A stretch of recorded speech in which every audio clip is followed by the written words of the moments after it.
Almost every man walks straight into the same trap at some point in his life. And what makes it so dangerous is that he never sees it coming until the damage is already done. Because here's the truth that most people never say out loud. It's not age that quietly erodes a man's relationships. It's something far more subtle, far more silent, and far more costly than anything he could imagine.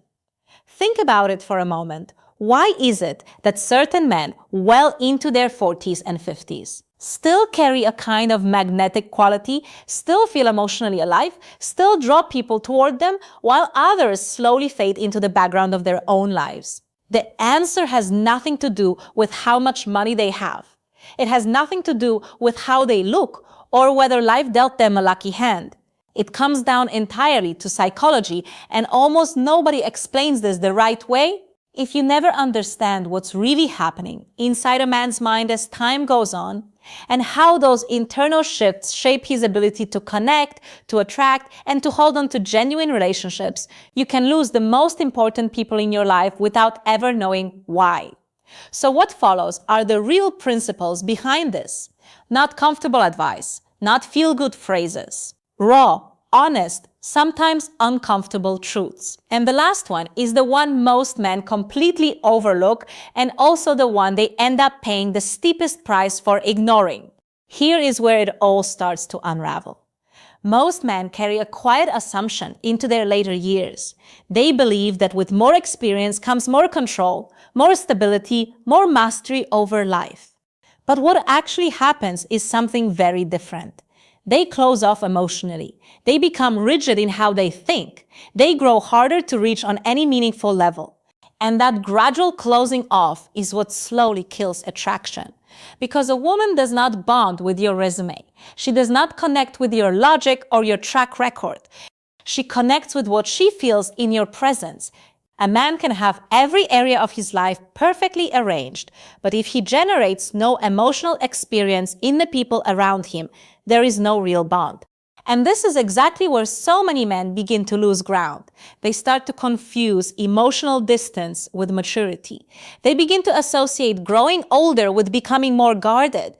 They stop taking emotional risk. They stop expressing who they genuinely are. They stop allowing themselves to feel things at full depth.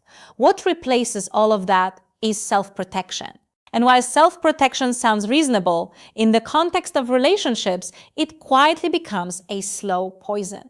Because real connection demands something different. It demands the willingness to be open, not weak, but genuinely courageous in how you express yourself, how you stay present, how you stop performing and start actually showing up. But as time passes, many men drift in the exact opposite direction. They become predictable. They become distant. They become difficult to understand. And that distance creates a wall that no amount of status or success can break through. There is something else that almost nobody talks about honestly. Love is not a static thing. It does not maintain itself on its own. It has to be built continuously, intentionally, with real effort. But many men arrive at a point where they quietly decide that they have already proven themselves, that the work of connection is behind them. And that is precisely where things begin to fall apart. They stop paying attention to the small things that actually matter. They stop listening with full presence. They stop noticing. And without anyone announcing it, without any dramatic moment, the relationship starts to lose its warmth. Not suddenly, not in one blow, but slowly, the way a fire fades when no one tends to it. And by the time a man finally recognizes what has happened, he often finds himself looking at something that cannot easily be brought back. Here is something worth sitting with. In a relationship that has real depth, attraction is not about performing or impressing. It is about how the other person feels when they are near you. Do you bring a sense of calm? Do you create genuine closeness? Do you make someone feel truly understood? And equally important, do you create real emotional aliveness in the people around you? Because without that emotional charge, everything collapses into habit. And habit, over time, extinguishes desire completely. This is why certain older men seem to carry something almost rare, something that keeps them interesting, keeps them desired, keeps them chosen. It is not because they are flawless, it is because they never stopped creating authentic emotional experiences for the people in their lives. Pay close attention to this part, because it is the core of everything. It is never really about what you say. It is about what the other person feels when they are with you, your energy, the quality of your attention, the way you actually listen without waiting for your turn to speak. Those things communicate more than any words ever could. A man who truly understands this does not need to perform. His presence alone says everything. It carries confidence without arrogance, genuine interest without desperation, steadiness without coldness. That combination is rare, and rarity is magnetic. But this is the most important thing of all, the part most men never reach. The single biggest mistake a man makes as the years go on is that he stops growing emotionally.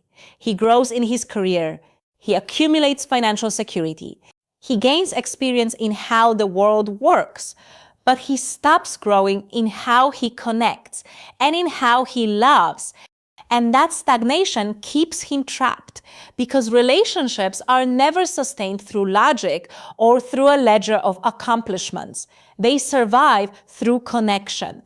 And if that is the one area where a man refuses to grow, everything else he has built loses its meaning. The truth is not complicated, but it is not easy to swallow either. A man's value in a relationship has nothing to do with how many years he has lived. It is entirely determined by his capacity to connect.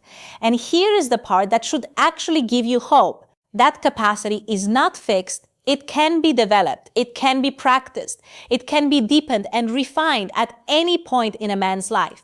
If you genuinely absorb what this is pointing at, the change will not just show up in your relationships. It will reshape the way every person in your life experiences being around you. And the painful reality is that most people never arrive at this understanding at all.